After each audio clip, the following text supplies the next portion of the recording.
In today's video, I'm going to show you how to search and return all matching positions, not just one.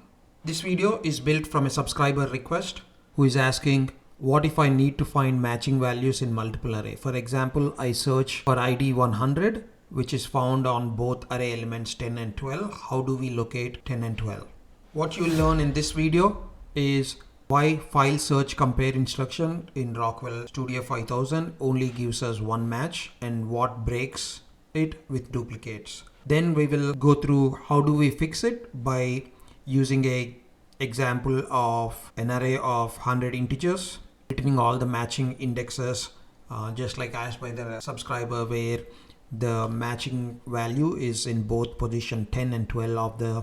We'll build it by using MatchIndex array and a match count to capture every hit, and we'll also go through a step-by-step ladder trigger and the structure text for the for loop, which is clean and reusable, and we'll also go through some real-world usage and talk about recipes, barcode, and duplicate detection.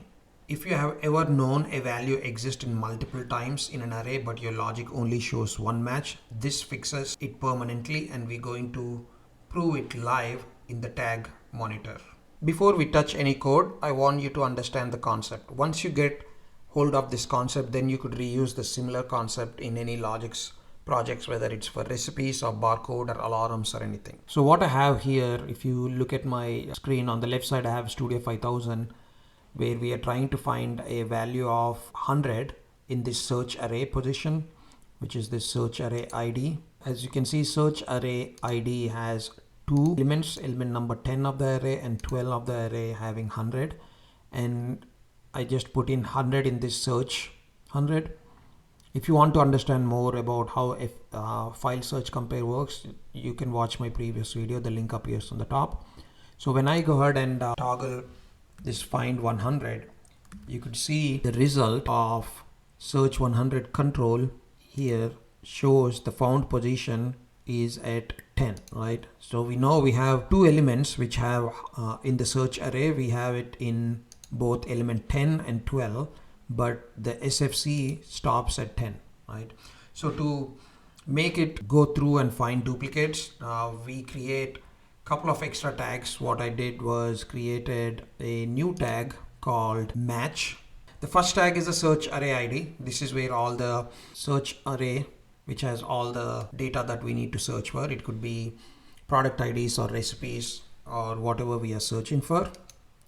And the second tag I have created is called a match index. It is an array of 100 integers, but this array does not contain any data. It just stores the result from the search. So every time we find a match, we store the index position in the match index. So if the value of 100 is at index 10 in the search array, it will be stored first time it found, it will be stored in the first index, and then the second occurrence position is stored in the second index. Third tag which we're going to use is called MatchCount, which will, this is a counter and it starts 0, and every time we find a match we increment it by 1. That way we know how many results are valid. Here is the third tag we are talking about, which is called MatchCount, right? So in our example, in the search array ID, we have the search value 100 located at 10 and 12. So when we executed the code, we got match count of 2 because we have two instances of 100, and then match count, match index 0 tells us that the first 100 is in position 10 and the second 100 is in position 12. And also you could see the match index is -1. This is just a cleanup logic which we'll go through it. So now let me show you what triggered. As I said earlier, this request is based on a subscriber comment, and this is a real plant floor issue. Duplicates exist and you need the PLC to return every position. So on the left side, as I already showed you, I have a file search. It's for file search compare it's fast and it's for simple searches, but file search compare alone does not naturally give you a clean list of every match when a duplicate exists in the list. So we're going to use structure text to do the looping and build the list. So what I did is I created a new structure text routine here, and if you want to learn more about structure text, you could follow my playlist, the link will come up on the top side. So as we said, let's look at the tags first. Tag setup, we already talked about the search value being an integer. We used search value. This is the tag, which is an integer data type, and we have a search array, which is a array of 100 integers, and we have match index, which is also 100 integers, the result string storing indexes where matches were found, and the match count gives the number of matches found, and the do search is one more variable which we did just to start the loop condition, or to trigger the start of the loop. Once these 5 tags existed, the rest is just clean looping. Now let's go into the main search. Let me close all the windows and make the screen bigger so we can see it. So let's zoom in. So what we're doing here is the first line of search is, this is a if condition, so you could, all this is 1. If do search then, right? So whenever the do search value, which is a bool, once it's high, this makes the scan run only when I trigger it, and which is controlled and predictable. So once the do search is high, we jump into the first segment of the code. All I'm doing here is I created a match. I'm using a index j, which goes from 0 to 99. And for every iteration of it, I'm just pre-filling the match index with -1, just like a reset from the previous run from the match index. So -1 means it's not used. This clears old results. If you don't clear, leftover values can look like fake matches in the monitor.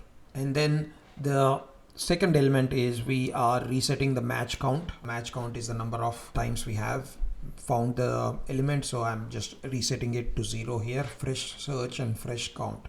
And then comes the full array search. We know our search array is a integer that goes to 0 to 99. So I just used a for loop here.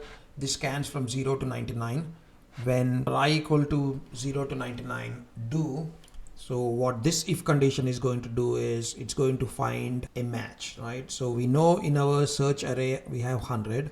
So it will go through 0 to 99, it will scan the complete array, and wherever it found the search value of 100, then we execute this if statement just to ensure the match is not above 99, because we are working with an array between 100 integer array. So this is just a safety condition, so we don't do search beyond it and get an error, beyond 99 an error. So whenever search array I equals to search value, we store that index into the next open slot of match index. So all happening here, this top loop is to clean up the previous results, and then this is the loop where this scans the index I from 0 to 99. When search array ID I equal to the search value, we store the index 10 into the next open slot of match index. So that would be 0 match count, and the main logic is here, match index of match count is equal to I.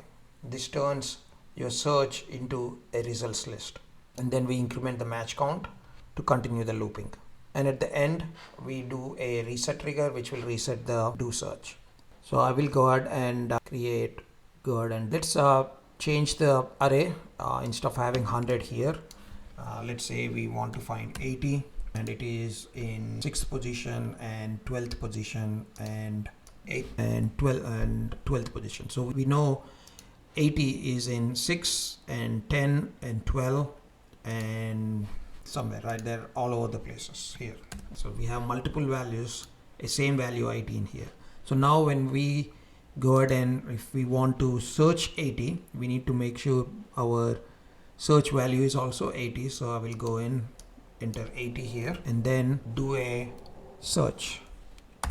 Once we do a search, you could see the match count went to 5, and then the match index has all the locations of the search array ID, which is location 6, 10, 12, 17 and 24. So let's go to location 6, 10, 12, 17 and 24. That's how this logic works. Now if we want to go back and help the subscriber request, we will set 100 to be found in position 10 and 100 is found in position 12, and we reset everything to 0 in the search value, in the search array ID, and then our search value we will go ahead and change it to 100, and we will trigger by using do search as 1. Our match count came to 2, saying like there are 2 instances of 100, and match index array tells us the position of where it is, which is 10th position and 12th position of the search array ID. This pattern shows up everywhere: recipes, product list, barcode arrays, alarm code list. If duplicate exists, this is how you expose them cleanly. I build videos from subscriber requests like this. If you want your problem turned into a next video, comment using this format, array size or search value, and what output you want.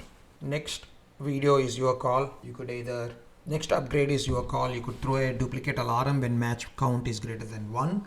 You could use this match count greater than 1 as a duplicate alarm detection trigger, or you could use match index cleanly on a HMI. Comment 1 or 2 and I will build whichever wins.